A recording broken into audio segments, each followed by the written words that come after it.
ഇന്ന് ഒരു പ്രത്യേക കറി വെക്കാനായിട്ട് ഞാൻ പോവാണ്. വിരുന്നുകാരൊക്കെ പെട്ടെന്ന് വരുവാണെങ്കിൽ നമുക്കൊരു കറി ഉണ്ടാക്കണമല്ലോ. അതിന് വേണ്ടിയിട്ട് ഞാനൊരു ചട്ടി അടുപ്പത്ത് വെച്ചിട്ടുണ്ട്. ഇച്ചിരി വെളിച്ചെണ്ണ ഒഴിച്ചിട്ടുണ്ട്. കുറച്ച് കടുക് ഇട്ടിട്ടുണ്ട്. നമ്മുടെ വീട്ടിൽ പെട്ടെന്നൊരു വിരുന്നുകാർ വന്നാൽ നമ്മൾ കറിക്ക് വേണ്ടിയൊക്കെ വെപ്രാളപ്പെട്ട് ഓടും. അപ്പോൾ ഇതൊന്നും വേണ്ട, ഈ രണ്ട് സാധനങ്ങൾ ഉപയോഗിച്ച് നമുക്ക് നല്ലൊരു അടിപൊളി കറി ഉണ്ടാക്കാം. അതിന് വേണ്ടിയിട്ട് കടുക് ഇട്ടു. ഇനി ഒരല്പം തേങ്ങ ഒന്ന് ചെറുതായിട്ടൊന്ന് അരിഞ്ഞെടുത്തിട്ടുണ്ട്. ഇതൊന്നിടാം. ഇതൊന്ന് നല്ലവണ്ണം ഒന്ന് ചുവന്ന് വരുന്നത് വരെ നമുക്ക് ഈ എണ്ണയിലിട്ട് ഒന്ന് വഴറ്റിയെടുക്കാം. നിങ്ങൾക്കൊക്കെ പെട്ടെന്ന് ഉണ്ടാക്കാവുന്ന കറിയാണ്. കുട്ടികൾ സ്കൂളിൽ പോകുമ്പോഴോ ചോറിന് മാത്രമല്ല, ചപ്പാത്തിക്ക് വേണമെങ്കിൽ എന്തിനു വേണമെങ്കിലും എടുക്കാം. നല്ലവണ്ണം തേങ്ങയൊക്കെ ചുവന്ന് വന്നിട്ടുണ്ട്.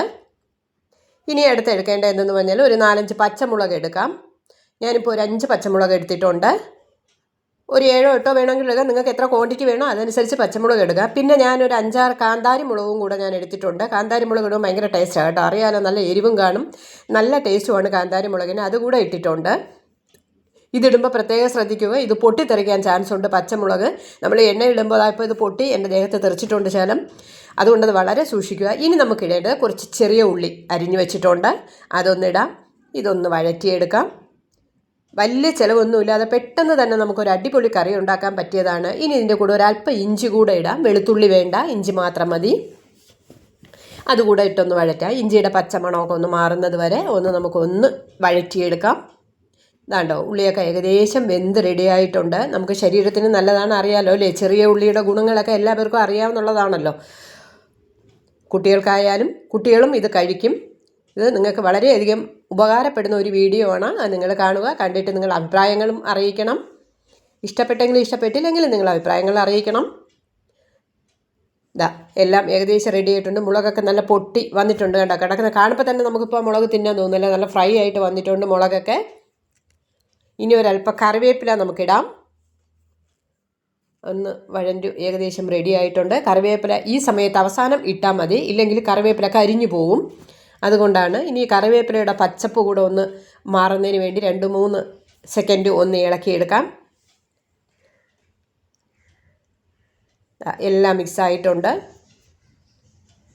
ഇനി ഒരല്പം ഉപ്പിടാം.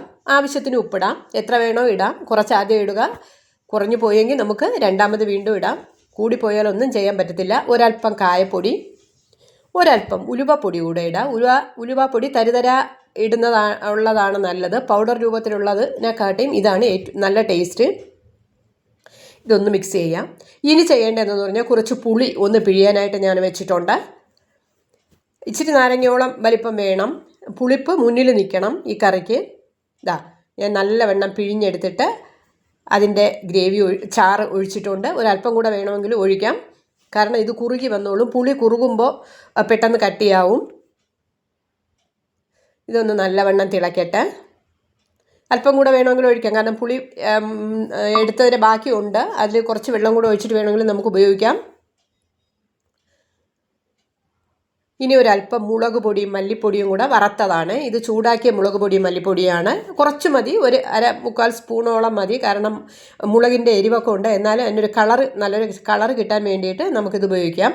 കളറിന് വേണ്ടിയിട്ടല്ല, കുറച്ചുകൂടെ എരിവ് മുന്നിൽ നിൽക്കാൻ വേണ്ടിയിട്ട് നമുക്കിത് ഉപയോഗിക്കാം. പുളിയൊക്കെ നല്ലവണ്ണം തിളച്ച് നല്ല കുറുകി വരുന്നുണ്ട്. ഒന്ന് അടച്ചിടാം. ഒരു 10 സെക്കൻഡ് ഒന്ന് അടച്ചിട്ടാൽ പെട്ടെന്ന് അത് കുറുകി കിട്ടും. ഇതാണ്ടോ, നല്ലവണ്ണം കുറുകി കിട്ടിയിട്ടുണ്ട്. ഉള്ളിയൊക്കെ നല്ല വെന്ത് ചേർന്നിട്ടുണ്ട്. ഉള്ളിയുടെ ഗുണങ്ങളൊക്കെ അറിയാമല്ലോ അല്ലേ. പ്രത്യേകിച്ച് ആരോടും പറയേണ്ട ആവശ്യമില്ല. അടിപൊളി കറി അങ്ങനെ റെഡി ആയിട്ടുണ്ട്. ഇനി നമുക്ക് ഒരേ ഒരു സാധനം കൂടെ ചേർക്കാനുള്ളൂ. ഒരല്പം പഞ്ചസാര അല്ലെങ്കിൽ ഒരല്പം ശർക്കര ചേർക്കാം. ഇതിൻ്റെ പുളിപ്പും എരിവും ഒക്കെ ഒന്ന് ബാലൻസ് ചെയ്യാൻ വേണ്ടിയിട്ടാണ്. കാരണം പുളിയും എരിവും ഒക്കെ നല്ല മുന്നിൽ നിൽക്കുവാണ് ഇപ്പോൾ. മുളകെല്ലാം പൊട്ടി മുളകിൻ്റെ എരിയെല്ലാം പുറത്ത് വന്നിട്ടുണ്ട്. നല്ലവണ്ണം കുറുകി വന്നിട്ടുണ്ട്. ഇനി നമുക്ക് ഇതൊരു പാത്രത്തിലോട്ട് മാറ്റാം. പെട്ടെന്ന് റെഡിയായില്ലേ. ആരെങ്കിലും വരുവാണെങ്കിൽ നിങ്ങൾക്ക് പെട്ടെന്നൊരു കറി വയ്ക്കാൻ നിങ്ങൾക്ക് മനസ്സിലായല്ലോ ഇതെങ്ങനെയാണ് വയ്ക്കുന്നതെന്നുള്ളത്. വേറെ ഒരുപാട് ചിലവൊന്നുമില്ല. ഉള്ളിയും പച്ചമുളകും മാത്രം മതി. നമുക്ക് ഒരു അടിപൊളി കറി ഉണ്ടാക്കാം. വൈകുന്നേരം വിരുന്ന് വന്നാൽ നമുക്ക് കുറച്ച് ചപ്പാത്തിയോ പൂരിയോ ഉണ്ടാക്കിയിട്ട് വേണമെങ്കിലും നമുക്ക് ഇതിനെ ഒരു കറിയായിട്ട് കൊടുക്കാം. ഓക്കെ, ഇനി നമുക്ക് ഇത് ഏകദേശം വറ്റിയിട്ടുണ്ട്. കണ്ടോ, കുറുകി വരുന്നത് കണ്ടോ. ഒരു 2 സെക്കൻഡ് കൂടെ ഇട്ടാൽ കുറച്ചുകൂടെ കുറുകും. പക്ഷേ അത് നമുക്ക് പാത്രത്തിൽ ഇരുന്ന് കുറുകിക്കോളും. ഒരു പാത്രത്തിലോട്ട് മാറ്റാം. എന്നിട്ടിതൊന്ന് തണുക്കാൻ വെച്ചാൽ ഇത് കുറച്ചുകൂടെ കുറുകി നല്ല അടിപൊളി ടേസ്റ്റിൽ നമുക്ക് കറി കിട്ടും. ഇതാണ്ടോ കുറുകി വന്നു, നല്ല കുറുകിയിട്ടുണ്ട്.